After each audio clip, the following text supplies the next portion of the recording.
नमस्कार, मैं हूं मोहन तिवारी। आज के मुद्दे में आपका स्वागत है और आज का मुद्दा हमारा उस घटना पर आधारित है जिसने सबको दहला दिया है। जी हां, चुनावी माहौल है और ऐसे में चुनाव प्रचार में शामिल कार्यकर्ता की हत्या होती है तो ये मुद्दा जोर शोर से उठता है। और ऐसे समय में, ऐसे स्थान में जहां पर नक्सल वाद की गूंज आती है, वहां पर बीजेपी कार्यकर्ता की हत्या की गई है तो बीजेपी इसे टारगेट किलिंग का नाम दे रही है। चुनाव से पहले भाजपा कार्यकर्ताओं को डराने धमकाने की कोशिश और इस हत्या को राजनीति से जोड़कर जब बीजेपी ने पेश किया है तो इस पर सियासत गरमा गई है। इसी पर आज हम चर्चा करेंगे और जानेंगे कि मोहला मानपुर में बीजेपी कार्यकर्ता की जो हत्या हुई है, क्या वो नक्सली घटना से जुड़ी हुई है, क्या नक्सली को इस घटना को अंजाम देकर कोई डर बैठाना चाहते हैं और चुनाव पर इसका क्या असर होगा। मिल लेते उन मेहमानों से जो इस चर्चा में हमारे साथ रहेंगे। हम बहुत स्वागत करेंगे। हमारे साथ जुड़ रहे हैं राजनीतिक विश्लेषक के रूप में वरिष्ठ पत्रकार मनीष वोरा जी, बहुत स्वागत है आपका। बीजेपी का पक्ष रखने के लिए हमारे साथ पार्टी की बीजेपी की प्रदेश उपाध्यक्ष लक्ष्मी वर्मा जी हैं, उनका बहुत स्वागत करता हूं। और कांग्रेस से हमारे साथ पक्ष रखने के लिए मौजूद है श्री कुमार मेनन जी, बहुत स्वागत करते हैं आपका भी। तो तीनों मेहमानों का स्वागत है। और जैसे कि मैंने बताया कि जब ये घटना हुई है मोहला मानपुर की, उसको ये बताने की कोशिश की जा रही है कि कहीं ना कहीं कानून व्यवस्था को संभालने में सरकार विफल रही है, टारगेट किलिंग हो रही है, टारगेट में बीजेपी कार्यकर्ता हैं। ऐसे में क्या कुछ कहना है पार्टियों का, एक एक करके प्रतिक्रिया का दौर शुरू करता हूं। सबसे पहले लक्ष्मी वर्मा जी के पास आता हूं। लक्ष्मी वर्मा जी, ये घटना हुई है, नक्सली कई लोगों की हत्या पहले भी कर चुके हैं। राजनीति में कांग्रेस ने तो अपनी एक लाइन ही खो दी थी, पूरे कांग्रेस लीडर की हत्या हो चुकी है। अब ये घटना हुई है तो आप लोगों को ऐसा क्यों लगता है कि इसके पीछे राजनीति है? कोई ऐसा क्यों करेगा चुनाव के समय, भरे चुनाव में 7 तारीख को मतदान है, उसके पहले आपको ऐसा क्यों लगता है ये टारगेट किलिंग है? सरकार से बस्तर में पहले 5 भारतीय जनता पार्टी के कार्यकर्ताओं के टारगेट किलिंग और आज जनसभा से जाते हुए उस कार्यकर्ता की जो टारगेट किलिंग ही कहेंगे, क्योंकि देखिए भरी सभा में कांग्रेस के मोहला मानपुर के विधायक की उपस्थिति में वहां के तो एक सरजू टेकाम के द्वारा जो बयान दिया गया कि भारतीय जनता पार्टी के कार्यकर्ताओं को काटो और मारो, इससे स्पष्ट जाहिर होता है कि इन्होंने नक्सलियों को संरक्षण दे के रखा है। मैं पूर्व के भी अगर घटना को आपके बारे में चर्चा करूं कि धीरम घटना में जो इनके आज बड़े मंत्री हैं उस बस्तर क्षेत्र के, वो मंत्री कवासी लखमा जी शामिल थे और वहां से वो उस घटना से निकल गए। और आज अगर इसमें अतिशयोक्ति नहीं होगी कि कहीं ना कहीं कांग्रेस के लोगों का नक्सलियों को संरक्षण है, इसलिए वो बेखौफ होके भारतीय जनता पार्टी के कार्यकर्ताओं की टारगेट किलिंग कर रहे हैं। आज छत्तीसगढ़ की अगर बात करें तो अपराधी लगातार बेखौफ होकर घूम रहे हैं पूरे प्रदेश में। आज अनाचार अत्याचार की घटनाएं तो घट ही रही है, साथ में लूट डकैती और नशे का कारोबार चारों तरफ छत्तीसगढ़ प्रदेश में बेखौफ होके फल फूल रहा है। तो ये इससे स्पष्ट जाहिर होता है कि तुष्टीकरण की राजनीति के लिए, वोट की राजनीति के लिए कांग्रेस जो इतना नीचे गिर गई है कि आज भारतीय जनता पार्टी के काम करने वाले कार्यकर्ता जिनके ऊपर टारगेट करके किलिंग की जा रही है, इसका प्रत्यक्ष आप उदाहरण देख लीजिए किस प्रकार से बस्तर में जो दंगा हुआ पूर्व में, ये वोट की राजनीति के कारण धर्मांतरण कराने से भी नहीं चूक रहे हैं। और बस्तर में नारायणपुर में 2 गुटों के बीच में जो एक विवाद हुआ और वो इतना आगे निकल गया क्योंकि ये तो आपने जो शासन में बैठाए हैं प्रशासनिक अधिकारी, वहां के कलेक्टर और एसपी के द्वारा लिखित में शासन के संज्ञान में लाया गया कि धर्मांतरण जो हो रहा है उसको रोकना चाहिए, नहीं तो ये बहुत बड़ी समस्या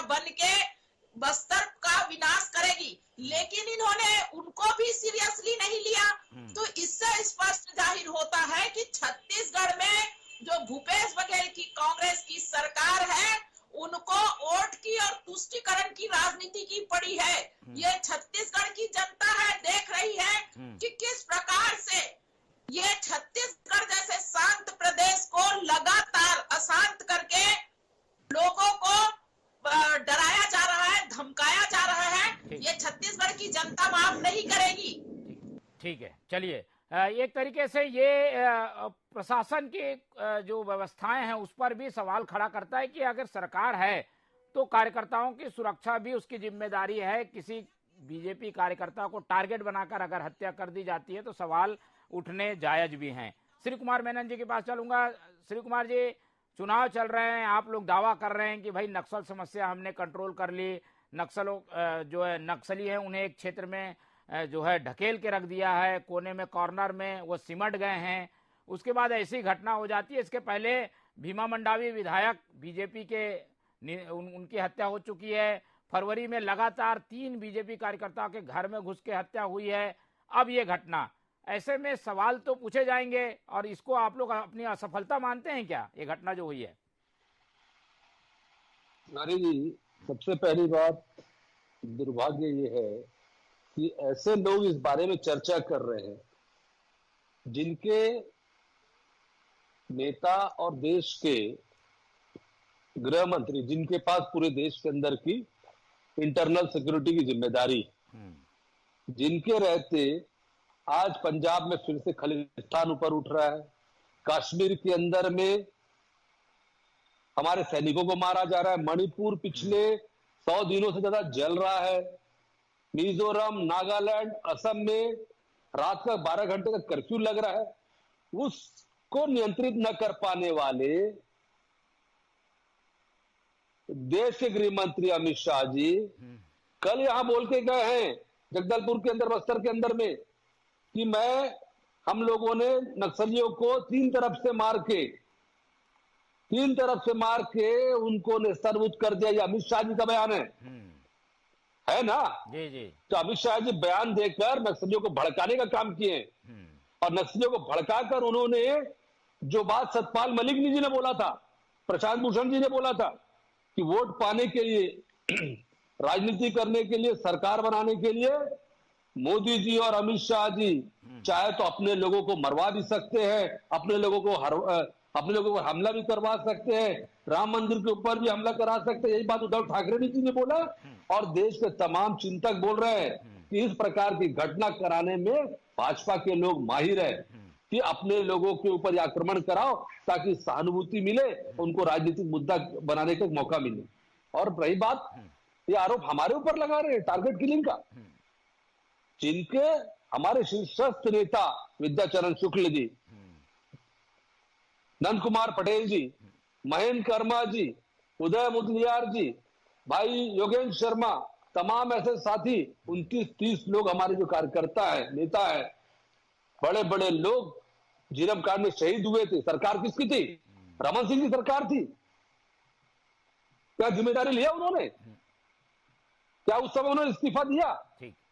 एक चुनाव के पहले की बात थी। और सबसे बड़ी बात है कि जब आरोप लगाते सतपाल मलिक जी की पठानकोट में जो घटना हुई थी जिसमें सैनिकों की मौत हुई थी, उसके पीछे भी किसका हाथ था? ठीक है, चलिए एक बड़ा आरोप लग गया बीजेपी पर और हमारे टीवी चैनल में बैठ के ये आरोप श्री कुमार जी लगा रहे हैं कि भाई बीजेपी का हाथ हो सकता है, अपने कार्यकर्ता को मरवाने में बीजेपी का हाथ हो सकता है, ये आरोप लगा रही है कांग्रेस। लक्ष्मी जी, क्या जवाब देंगे? चुनाव में फायदे के लिए इस तरीके के षड्यंत्र होते हैं, ये कह रहे हैं वो। सत्ता के मोह में कांग्रेस जिस प्रकार से पड़ी है, अभी बात मेनन जी कर रहे थे, देश में इतिहास गवाह है कि कांग्रेस ने अपनी सत्ता को बनाए रखने के लिए इस देश में आपातकाल को लादा था। याद करिए मेमन जी, ये सत्ता के भूखे लोग कश्मीर विवाद को लंबे समय तक बनाए रखा। चाहे मणिपुर की बात करें, किस प्रकार से ये 1996 में सदन में उठा और लगातार 40 साल से वहां पे 2 गुटों का संघर्ष है वो जारी है। और वोट की राजनीति के लिए ये कांग्रेस के लोग किसी हद पर जा सकते हैं, इसका प्रत्यक्ष प्रमाण है इस देश का विभाजन। नहीं, यहाँ तुष्टीकरण की राजनीति के लिए किसी वर्ग विशेष को संरक्षण देना ये कांग्रेस का काम है। ये भारतीय जनता पार्टी कहीं ऐसा नहीं काम करती। ये निश्चित रूप से यहाँ जो बहुसंख्यक लोग हैं उनके हित की बात करना अगर गलत है तो आपके पार्टी के भाजपा के नेता है, जनता पार्टी करती है। कांग्रेस खाली तुष्टीकरण की राजनीति करती आई है और इस कारण आज देश की स्थिति जो है वो बद से बदतर हुई थी 60 साल के शासन काल में कांग्रेस के। ठीक है, चलिए दोनों पक्ष अभी एक दूसरे पर आरोप ही लगा रहे हैं, लेकिन इसका राजनीतिक असर कैसे देखने को मिलेगा हमें एक विश्लेषण समझ लेते हैं। मनीष वोरा जी, मनीष जी, बस्तर में चुनाव है पहले चरण का, मोहला मानपुर भी नक्सल प्रभावित क्षेत्रों में आता है, वहां अब ऐसी घटना हो जाना चुनाव के पहले, क्या पॉलिटिकल इसका असर देख रहे हैं? बीजेपी इसकी सहानुभूति लेने की कोशिश कर रही है कि आज ही अंतिम शव यात्रा जो हुई उसमें बीजेपी के मनसुख मांडविया भी शामिल थे और डॉक्टर रमन सिंह भी शामिल थे, कैसे देखते हैं इस तरीके के कदम को? देखिए मोहन जी, निश्चित रूप से चुनावी सरगर्मियां छत्तीसगढ़ में बढ़ चुकी हैं और आने वाली 7 तारीख को यहां पर मतदान होना है और वहां पर इस प्रकार से हत्या होना, निश्चित रूप से इसका मैं निंदा करता हूं कि इस प्रकार की घटना कतई नहीं होना चाहिए। वो किसी भी दल का, किसी भी राजनीतिक दल से संबंध रहा हो, मगर एक मानवीय दृष्टिकोण से हम देखें तो एक इंसान रहा है और एक किसी व्यक्ति की हत्या होना निश्चित रूप से उचित नहीं है। लेकिन यहाँ पर ये सबसे बड़ी चीज ये है कि देखिए, जब हत्या हुई तो वहां पर कानून व्यवस्था का मुद्दा निश्चित रूप से उठेगा। राजनीतिक फायदे उठाने के लिए जो भी बातें हो रही है, चाहे भाजपा का कार्यकर्ता था तो भाजपा के नेताओं का जाना स्वाभाविक भी बनता है, लेकिन मुझे लगता है यहाँ पर एक चीज और अच्छी होती यदि वहां पर कांग्रेस का भी कोई नेता जाता और उस पर शामिल होता और इस बात की निंदा करता कि ये जो हुआ है वो ठीक नहीं हुआ है, क्योंकि कांग्रेस एक ऐसा दल है जिसने अपनी पूरी की पूरी एक लीडरशिप को खो चुका है, उनकी बड़ी शहादत इसमें हो चुकी है। तो उस दर्द को कांग्रेस बहुत अच्छे से समझती है कि ये इस प्रकार का हत्या जब होती है तो उसकी क्या तकलीफ होती है, तो उसको इस पे शामिल होती है तो और अच्छा लगता है। यहाँ पर राजनीतिक फायदे और राजनीतिक नुकसान की जो बात आप कर रहे हैं मोहन जी, निश्चित रूप से चुनावी समय है और हर चीज का नफा नुकसान राजनीतिक दृष्टिकोण से देखा जाएगा। निश्चित रूप से भारतीय जनता पार्टी उस बात की सहानुभूति को वोट के रूप में तब्दील करने का प्रयास करेगी, इससे कतई इंकार नहीं किया जा सकता। लेकिन कांग्रेस जिस बात को कह रही है कि जैसे मैंने देखा कांग्रेस के संचार विभाग के अध्यक्ष की बाइट भी मैंने देखी और अभी श्री कुमार मेनन जी भी इस बात को कह रहे थे कि भाजपा के लोगों ने ही अपने कार्यकर्ता की हत्या करा दी, तो निश्चित रूप से यदि इस प्रकार की कोई बात है या इसका कोई प्रमाण कांग्रेस के पास है तो मुझे लगता है उसको सार्वजनिक करना चाहिए कांग्रेस को और इस बात को सबके सामने लाना चाहिए कि इतनी बड़ी घटना वोट प्राप्ति के लिए भारतीय जनता पार्टी ने करी है और इसको उचित फोरम में उठा करके जो भी इसके लिए दोषी हैं उनके खिलाफ कड़ी से कड़ी कार्रवाई करना चाहिए। जैसा कि मैंने पहले भी कहा मोहन जी कि कांग्रेस इस दर्द को बड़े अच्छे से समझती है कि अपने एक नेता का, अपने एक कार्यकर्ता का चले जाने का दर्द क्या होता है, इस बात को कांग्रेस बहुत अच्छे से समझती है और यदि ये हुआ है तो उस दर्द में मुझे लगता है पूरी की पूरी कांग्रेस पार्टी को शामिल होना चाहिए और उसके दोषी लोगों के खिलाफ कड़ी से कड़ी कार्रवाई वहां पर होनी चाहिए। ठीक है, तो पहल दिखनी चाहिए, बयानों में भी ये दिखना चाहिए कि भाई अगर आप ऐसी चीजों के साथ नहीं हैं तो उसकी निंदा की जाए। बीजेपी ने जो आज प्रेस कॉन्फ्रेंस ली उसमें वो बार बार यही सवाल उठा रहे हैं कि चलिए हमारे भाजपा कार्यकर्ता की हत्या हो गई तो, लेकिन कांग्रेस इसमें संवेदना के कुछ बोल तो बोले, कोई सरकार की ओर से वक्तव्य तो आए, ये घटना हुई है, कौन है, क्या है, क्यों हुई है, कुछ बताना चाहिए श्री कुमार जी। इसकी भी आप लोग ने अभी जहमत नहीं उठाई है, प्रेस कॉन्फ्रेंस में राजनीतिक बयान बस दिए गए हैं, सरकार की ओर से जवाब क्यों नहीं आया? देखिए मोहन जी, सरकार निश्चित रूप से कोई भी सरकार, हम हिंसा का जश्न जितना कांग्रेस पार्टी ने झेला है, चाहे प्रदेश में हो चाहे देश में हो, महात्मा गांधी की हत्या हुई, इंदिरा गांधी की हत्या हुई, राजीव गांधी जी की हत्या हुई है और आज जीरम में हमारे पूरी एक पीढ़ी, जो एक हमारे विभिन्न पीढ़ी के नेता थे, उनकी हत्या हुई। तो जितना जंग हम लोगों ने झेला है, भाजपा के नेताओं ने झेला है। हम लोगों के ऊपर हमेशा वार गोडसे ने किया है, हमेशा वार नक्सलियों ने किया है। तो ये लोग गोडसे के समर्थक लोग हैं, ये लोग ये सब बात कर सकते हैं, आरोप लगा सकते हैं। लेकिन मैं आपको एक बात बताना चाहूंगा कि ये जो आप बात लगती है कि निश्चित रूप से निंदा, मैं खुद, हम सब निंदा करते हैं, हमारी पार्टी निंदा करती है, सरकार निंदा करती है। किसी प्रकार की किसी भी हत्या का, किसी अपराध का निंदा की जाती है और कड़ी निंदा की, भर्त्सना की जाती है। सवाल है उसका राजनीतिकरण करने का, सवाल है उस मामले को कैसे उसका राजनीतिक लाभ लेने का प्रयास करने का, कैसे गिद्ध दृष्टि से देखना कि ऐसा कोई घटना हो जाए कि हमारे परिवार में कुछ ऐसा हो जाए, हमारे संगठन में कुछ हो जाए कि जिसका लाभ हमको मिले। ये चीज देखने के लिए लालायित रहते भाजपा के नेता, इनको यही लगता है कि कुछ ऐसा हो जाए जिससे हमको राजनीतिक लाभ मिल जाए, हमको वोट मिल जाए, हमको जनता का सिंपैथी मिल जाए, ये ओछी मानसिकता है मोहन जी। और ये मानसिकता यही नहीं है, देश के अंदर पूरा है, पूरे देश के अंदर भाजपा के जो नेता हैं उनके मन में ये चीज है, ये लोगों के दिमाग में ये चीज बैठी हुई है कि किसी भी तरीके से हमको वोट और सरकार बनाने के लिए जो भी हिंसा करना होती है उसका लाभ हमको जहां करना होता है। सीधा आरोप है, आप लोग हर घटना को राजनीतिक नजरिए से देख रहे हैं। चुनाव है, इसका मतलब ये नहीं कि किसी की लाश पर भी राजनीति की जाए। ये इस तरीके के बातों से कैसे बचेंगे आप लोग? होता है वहां पर भाजपा की सरकार बनाती है, सरकार पे आने का प्रयास करती है। नजरिया है कि ये चाहते हैं कि छत्तीसगढ़ में अपराध हो रहा है, गुंडागर्दी हो रहा है, लेकिन भारतीय जनता पार्टी उस पे एक भी शब्द नहीं बोले। आप देखते हैं बीरनपुर की घटना में एक वर्ग विशेष के द्वारा किस प्रकार से उस बच्चे की डीलिंग की गई, और ये चाहते हैं कि हम एक भी शब्द ना बोले।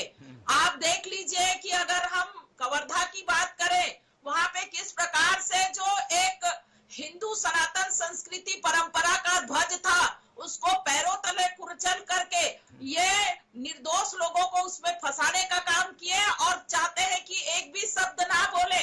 छत्तीसगढ़ को लूटा जा रहा है, यहाँ के लोगों को पूरा छला जा रहा है, किस तरह से शराब को घोटाला किया गया, यहाँ पे महिलाओं को ठगा गया, युवाओं के साथ पीएससी के माध्यम से जो इनका घोटाला किया गया, ये सारी चीजों को भारतीय जनता पार्टी ना उठाए।